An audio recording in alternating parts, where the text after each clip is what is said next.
Welcome back, everyone. Dawn, would you like to kick us off? Sure. So yeah, again, if you're just joining us, our conversation tonight is about practicing in relationships. And I was thinking about how my entry to Buddhist practice was through practicing in response to a breakup. And so I feel like practicing around relationship is where I started. And so to me, it's always made sense to be thinking about practicing in relationship and thinking about how the tools of practice support me in being in relationship. And in particular, I find relationship to really be a space where I can immediately understand these three characteristics of existence that we talk about a lot in Buddhism, that there is suffering. Certainly that was very present for me in my breakup. It was a really miserable breakup. But that even though there was suffering and it felt endless, it was also true, and this is where like this opportunity to start studying Buddhism in this breakup, like I could start to feel how things were changing. It was not actually endless, and even moment to moment, it was not the same feeling all of the time. And so I could start to feel how my experience was actually changing. So change was constantly part of my experience. And then this third piece, so suffering and change as two pieces. And then this third piece, really being able to shift my understanding from, feeling isolated and alone to really starting to feel into a sense that even a sense of interdependence, and a sense that this, what fell apart in this relationship was not necessarily so personal, and that there were a lot of causes and conditions that were at play, and that I had a lot of space to lean into other relationships and actually get a lot of freedom in this breakup that launched me into a whole nother line of a whole nother direction of living. So there was just a lot of space for thinking about my life in a different way with that. So I don't know, I share that just to kind of think about, when I think about what it means to practice in relationship, I'm like, oh, that's always practice for me. So that's one thing I was thinking about, Renee, but I'm curious what you're thinking about. Yeah, well, there's so much more to say on this than we're going to be able to say tonight. But I think what I would say, particularly being here at Alphabet Sangha, is, like I'm practicing for my own liberation and like for the liberation of all beings. And one piece for me in practicing as part of this, our Alphabet Sangha, our Alphabet community, is the ways that as a queer and trans person, I feel like my relationships are liberatory practice. It's been the case for me my whole life before even coming to Buddhist practice. But in my Buddhist practice, like it's a piece that I keep turning towards, maybe first to just bring my practice into my daily life, but then finding that this is actually the richest part of my practice, the practice that I'm doing in relationship with others. And it's generally like where the rubber hits the road. It's one thing to practice on the cushion. That's a totally other thing to be practicing, in all of our relationships, whether it's people we work with, our lovers, our friends, our ex-lovers. um, there's just so many opportunities for practice. And one thing I keep coming back to over and over is the Satipatthana Sutta, which is what's called the Four Foundations of Mindfulness. And in that, it gives us the foundation of mindfulness of the body, mindfulness of feelings, mindfulness of thoughts, and mindfulness of what are called dhammas or dharmas, which are a whole bunch of other things. That's the short answer. But there's this one line that recurs over and over again in this sutta, in the text, and it says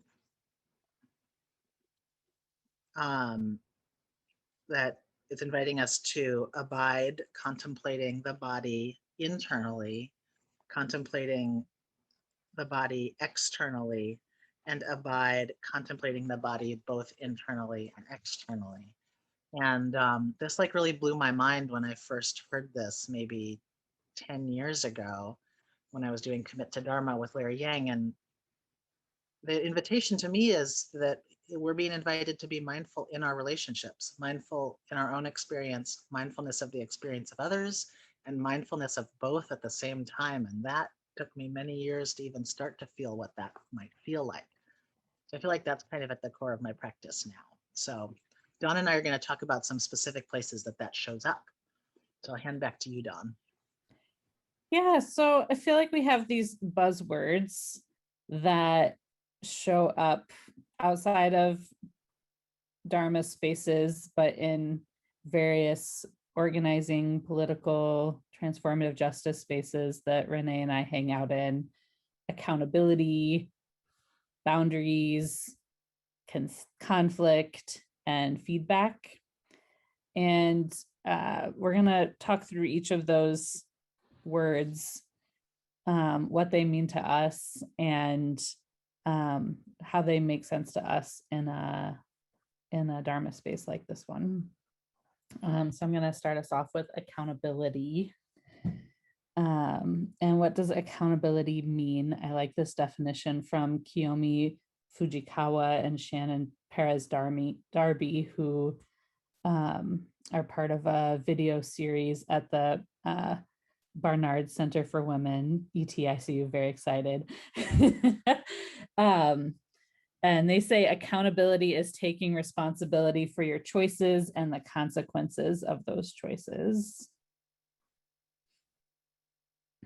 And so an example of that, for me, again, in relationship, so I had a big crack in relationship with my partner a couple of years ago.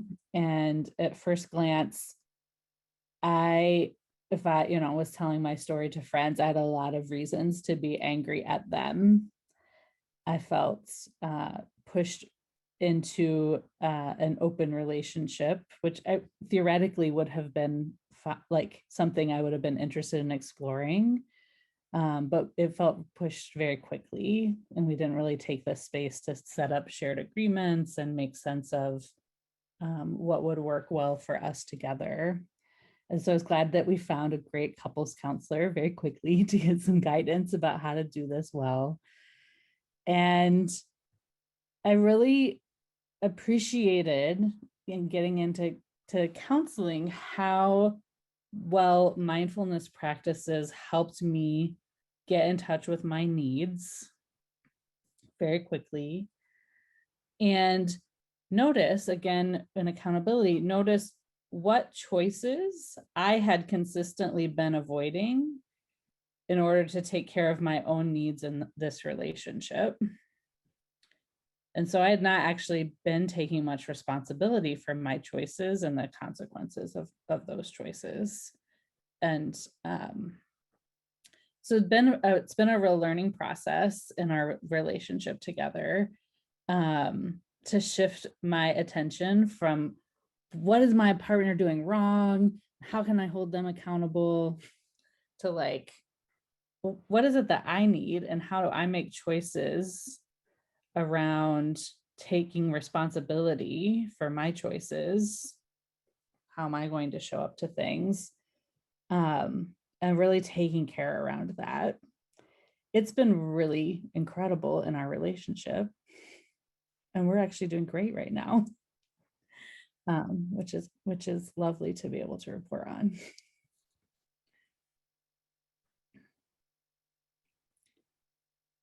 René, I'll pass to you. Yay.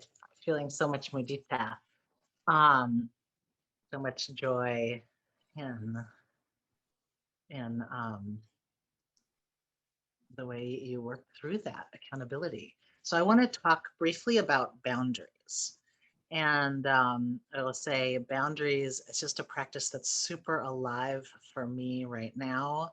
I feel like I've gone through many, many rounds of working on my boundaries. I keep coming back to this practice. It's like, as my life, different things change in my life, I keep having to carve out more space for myself or carve out more space for what I care about, carve out more space for the work I feel called to do in the world. And that always involves saying no to stuff. Whether it's, in a relationship, in an intimate relationship, or in some of my more professional partnerships, or in the ways that I'm serving different people in groups. Over and over, I have to say no to some things so that I can say yes to other things. And I'm very much, as I'm working through a round of that right now, actually really focusing on how do I have that as a practice in my own body, finding ways of having my embodied no's, my embodied maybes, my embodied yeses. And for a while, I was doing a Qigong practice where I was just working, I was just like saying yes and no with movement. When we do our class, we'll get into some ways that we can work, do work practices in our bodies, other practices around things like boundaries. But one of the people I learned so much about boundaries from is Prentice Hemphill. So if folks are familiar with Prentice Hemphill from Bold, from Embodiment Institute, Prentice is a somatics practitioner and just amazing thinker. I have a podcast, I'll put things in the chat. But I want to quote Prentice Hemphill: "Boundaries are the distance at which I could love me and you simultaneously." So for me, boundaries are really like there can be no intimacy for me in my relationships until I'm able to have strong boundaries. It is really what makes the intimate connection possible. And I'm gonna read I just got this book, very exciting, Adrienne Marie Brown's Emergent Strategy series, and this is the latest book, Holding Change, around facilitation. And there's a little section in here from Prentice Hemphill about boundaries, called Boundaries Can Be Loved. And Prentice says, in contrast with Prentice is talking about just making walls, the ways that we sometimes wall ourselves off or armor ourselves off to be safe. Boundaries, on the other hand, are responsive, movable, and highly dependent on real-time assessments. Boundaries are how you guide and protect your life energy. The skillful use of boundaries allow us to create proximity, intimacy, distance.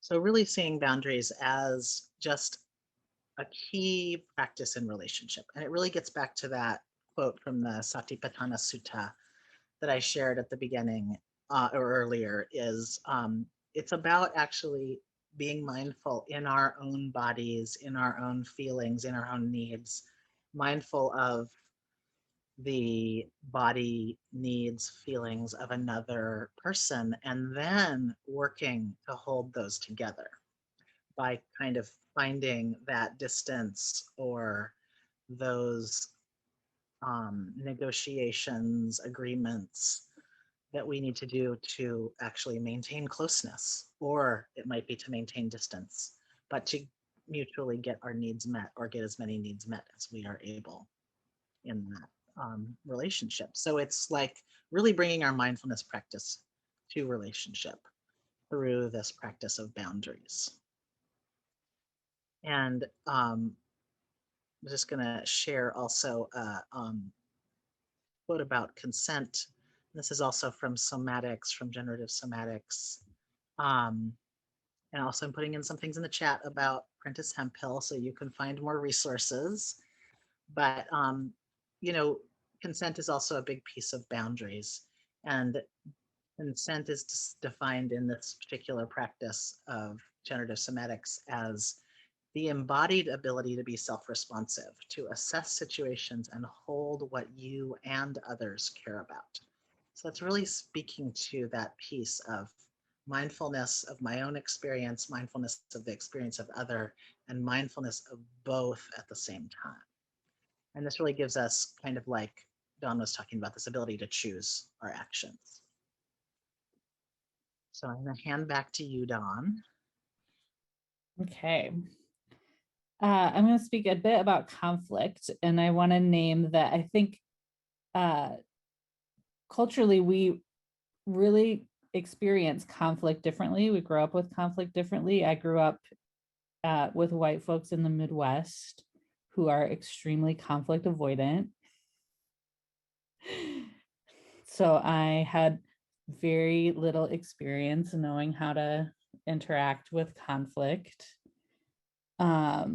And so it's really taken me a process to learn in my organizing work how conflict is not a problem. It's actually generative. It's an opportunity to build across different views among people who seek coalition, alliance, reconciliation. I really appreciate this quote from Sobonfu Some, which I first heard through Kazu Haga, who teaches nonviolence workshops here at EBMC. And she says, conflict is the spirit of the relationship seeking to deepen.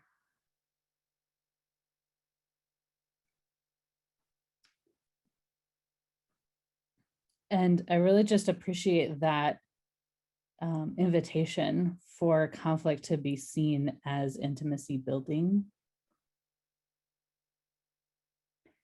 And the more I respect that, the more I can lean in when conflict arises. And, you know, and sometimes I have to respect that when conflict arises, it's, you know, not going to be appropriate to repair ruptures with everyone. But I'm thinking, René, of a particular example last summer where I had a rupture in a relationship with someone, and it didn't make sense to try to repair with them directly, but I wanted to take care and kind of learn about what happened in that relationship. So I invited René and a couple of other folks to really support some processing about what went wrong, and how I could not repeat that context again. So we had a little pod of 3 people to kind of process what happened, give me some direct feedback about what I could do better, and make some peace with what it meant to not try to work so hard to reconcile with this person. And just really appreciated how forming that pod deepened relationship with that group of folks. And it actually encouraged reconciliation in other relationships in a surprising way, because it gave me some clear tools about how I can show up in new ways in my relationships.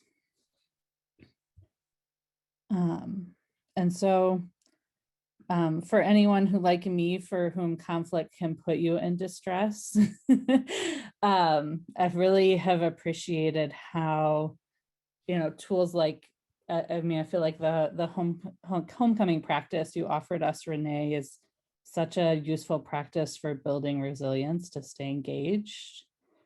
regrounding, and finding that sense of refuge, so that for me, like reconnecting with myself so that I can reconnect in relationship. Just I find it so useful to have these tools to be able to do that.